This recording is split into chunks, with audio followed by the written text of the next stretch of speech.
சிக்கந்தர் என்பவர் யாரு, அவர் எப்போ வந்தார், இந்த கோயில் தலங்களுடைய வரலாறு என்ன சொல்லப்படுகிறது. அப்ப திருப்பரங்குன்றம்ங்கிறது, திரு என்பது பெருமைக்குரிய எல்லா ஒரு விடயங்களையும் சொல்லக்கூடியது. பரன் என்றால் மேல, பரன் என்றால் மேல. அப்ப குன்றம் என்றால் குன்று இருக்கும் இடமெல்லாம் குமரன் இருப்பான் என்ற பாடல் வரிகள் சொல்லப்படுகிறது. முதல்ல தென்பரங்குன்றம் இதே வரலாறு. ஏன்னா இது பாத்துட்டீங்கன்னா இதனுடைய வாசல் தெற்கு வாசல்.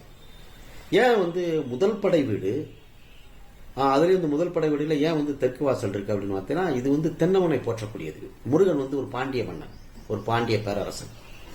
அப்ப சோமசுந்தர பாண்டியன் மீனாட்சிக்கு பிறந்த தவப்புதல்வனாக சொல்லப்படுகிறது. அதே நேரத்தில் இங்க இந்திரனுடைய மகளை திருமணம் நடத்த நிகழ்வு இந்த தலத்தில் இன்னும் வாழ்விலாக வாழ்ந்து கொண்டிருக்கிறார்கள்.